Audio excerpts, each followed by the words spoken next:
My name is Dakota Jones. I'm from Colorado. I'm in South America. This is a movie. I'm narrating this movie. Should I start over? What am I doing here? That's a question I ask myself a lot. But what am I doing here?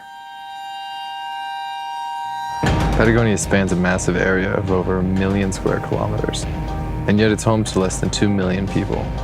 It stretches in an unbroken sweep of agitated geology, from the storm-washed shores of Tierra del Fuego to the bucolic lakelands of central Chile and Argentina, a span of nearly 20 degrees of latitude. I've actually been here before. Look at that! Look at that! That is Lago Nahuel Huapi. And there's 100% certainty that I'm pronouncing that wrong. In 2014, I tried to come see it for myself. I wanted to come down and spend like 2 months just traveling through the mountains and climbing the volcanoes.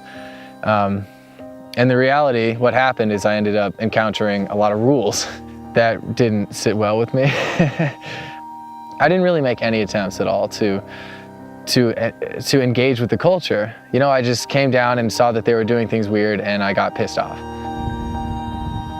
In the 2 months that I spent here on that first trip, I hardly climbed anything. My attempts were thwarted by red tape and rules in the landscapes that I looked to for escape. I was in a bad mood for 2 months while traveling through one of the most beautiful places on the planet.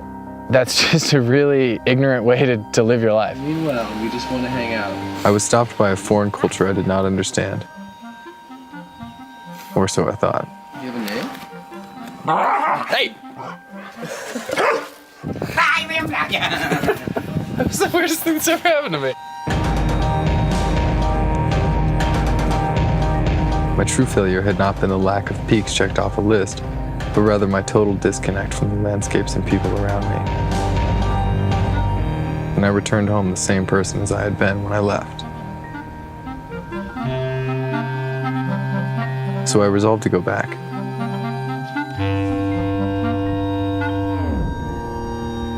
This time with a focus on connecting with the people and culture of Patagonia, and hopefully to share some good mountains along the way.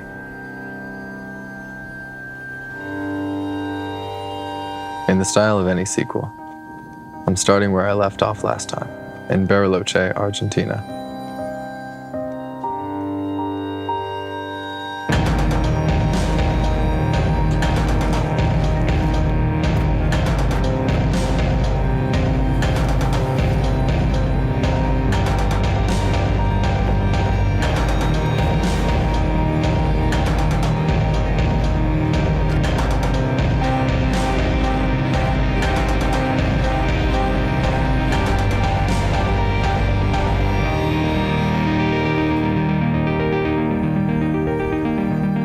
The town has a sense of being on the edge of something. It feels tenuous, as if at any moment the wind may blow the whole city away. You stand on the summits above the city and look south into the wind and wonder where it's coming from. So here I am, Patagonia.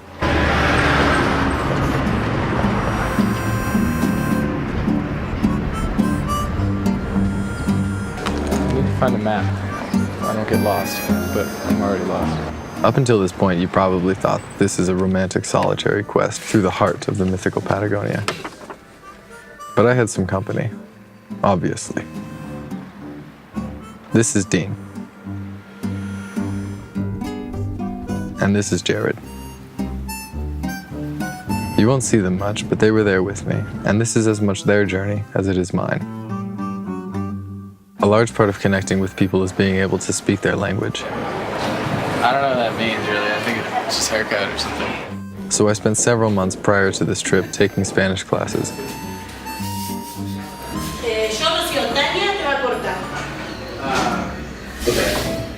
Which turned out to have almost no effect whatsoever.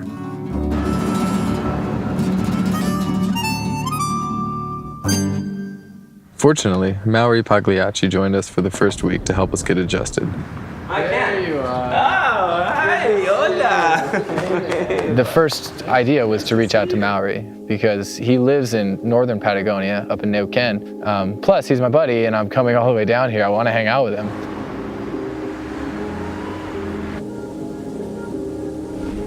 We spent some days running and hanging out in the mountains above Bariloche. Mountains that are as dramatic and exciting as any range in the world.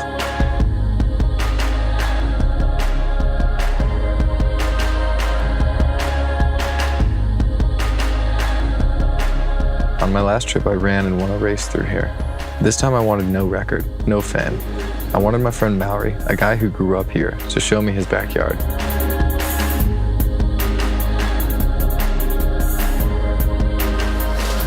It's the Alpine start. It's the Argentinian Alpine start. It's not quite 8 o'clock, and neither of us are happy about having to wake up.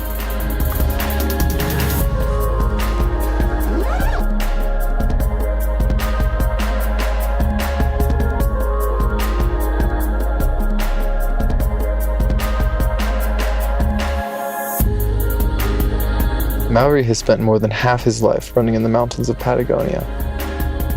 His connection is deep with both the people and the land. Being able to show that to Dakota that has been all around the world and say, okay, dude, this is what we have. And find him excited about it and enjoying the trails. And to show that Patagonia is not only what you see in pictures, it's real. Yeah. So you can stay, like, try to go down straight, do a long trip, and Do you think probably this is the place to go instead of staying in Argentina? Yeah, don't go this way. All too quickly, it was time to leave the comfort of Maori's translation and head south. But before we did, he put us in touch with a friend. Okay, so I guess we'll just show up sometime tomorrow and come in. All right, thanks a lot. Bye.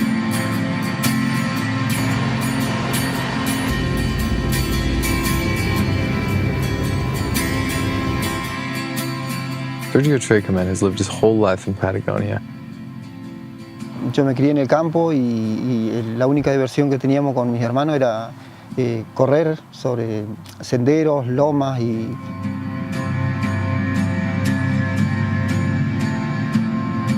Though he hardly knew us, he took us in as family. And before I knew it, I was part of the Esquel running community. Así que comenzamos a salir a entrenar juntos y a conocernos mucho con Treca y comenzó una relación de familia, de corredores. Running is really amazing like that. It serves as a common bond, creating communities of people from all walks of life who share a simple love for moving in the mountains.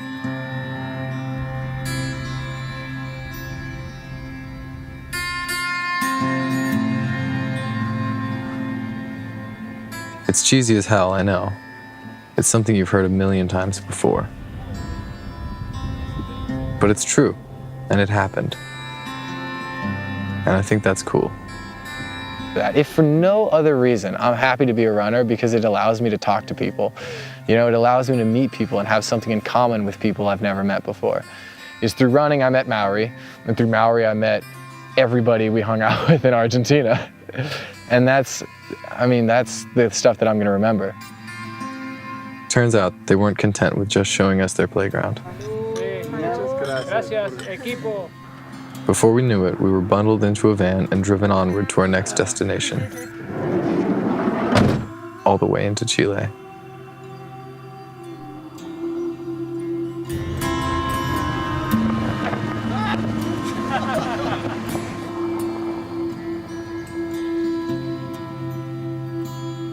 Some heartfelt goodbyes were had.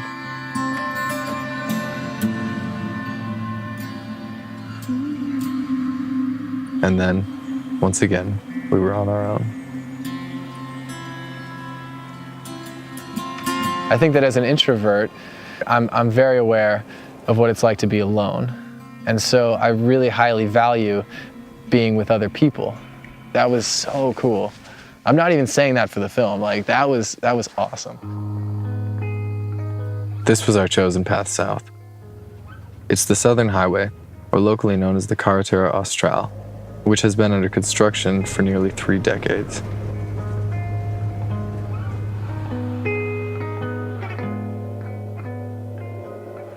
Patagonia is, as Bruce Chatwin wrote, the farthest place to which man walked from his place of origin. We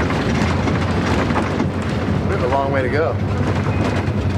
Only there. We have to go there. People often don't realize how large Patagonia really is. It is a landscape difficult to comprehend. There are mountains and glaciers that exist on a scale that seems impossible to most people, and a way of life that has disappeared from many other countries. After many hours of bumpy, rutted dirt roads, we ended up in Cerro Castillo. Cerro Castillo is, as its name implies, a giant rampart. Oh God, that's so fucking stupid.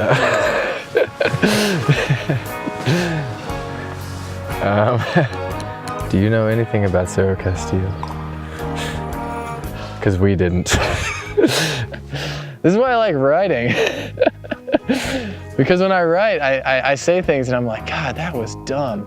And then I don't write it down. Or I backspace.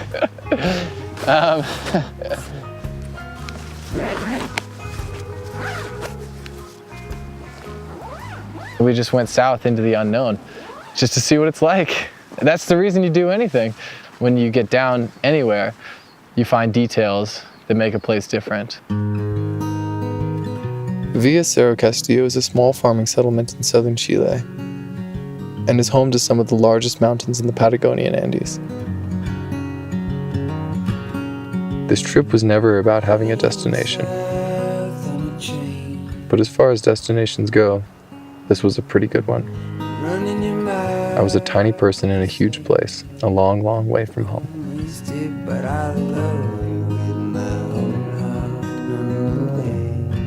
My dad always told me that I could do anything I set my mind to. I believed him. My dad was really into the mountains. And so he had a really big impact in just giving me this idea that mountains are worth going to, that landscapes are worth paying attention to. He inculcated that at me in a way that is probably deeper than I understand. I was 22 when my dad died. And so I was really fortunate in that regard because I was an adult. Him and my mom, they were both incredible. They allowed us to be ourselves and they supported us in the things that we wanted to do. So the real tragedy here is that I can't share with him the things that he gave me. I quit school 5 years ago and now do the whole pro running thing. I've never been comfortable with calling myself a pro runner. I don't know, I just feel like I've always felt a little uncomfortable saying that I'm a runner because it's not like a normal job.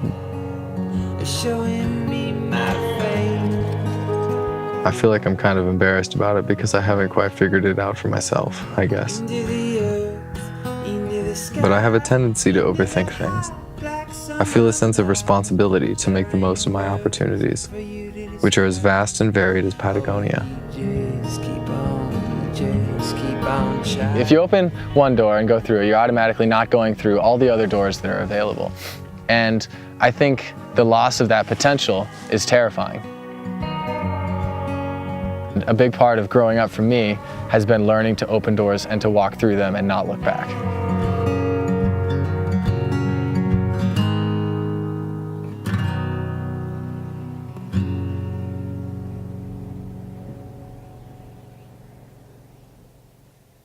But yeah, I mean, I'm just like the victim of having too much fortune, in a weird way to put that, because I have all the opportunity in the world. I came from a white upper middle class family in the United States, you know? My parents always provided for me.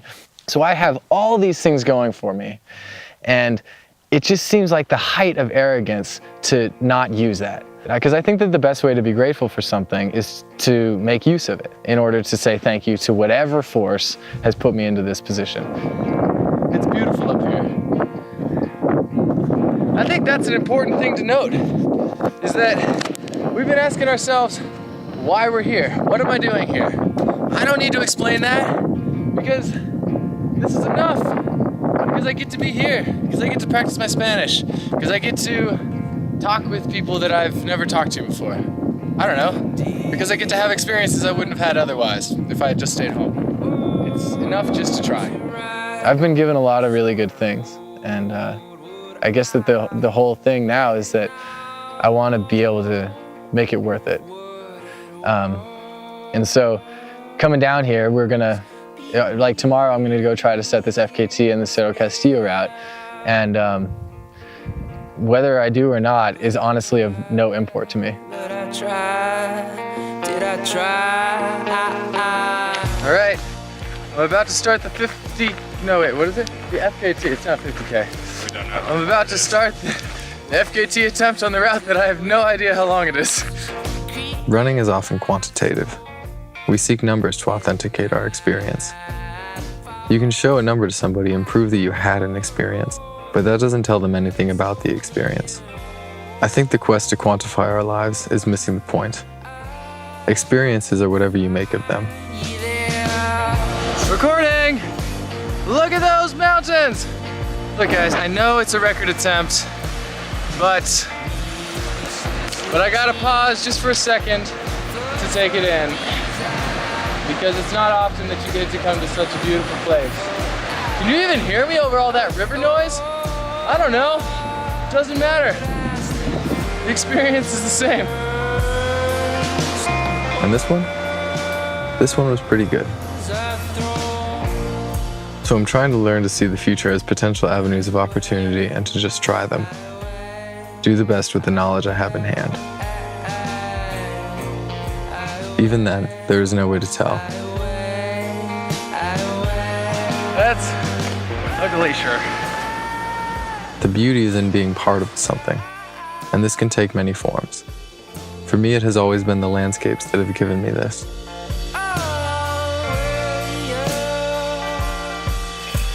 But as I get a bit older, I find that more often it is people.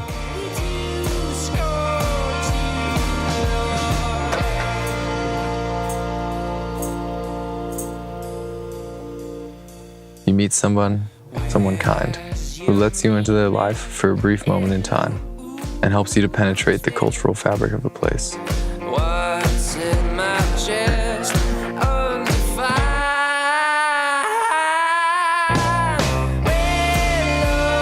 Romeo, little sky.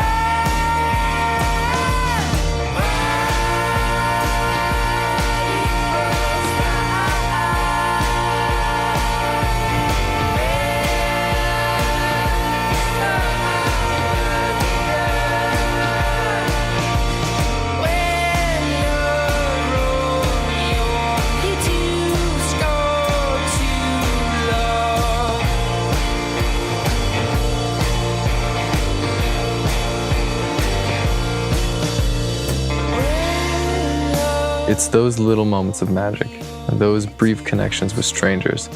They characterize experiences. That's what it's all about, I think.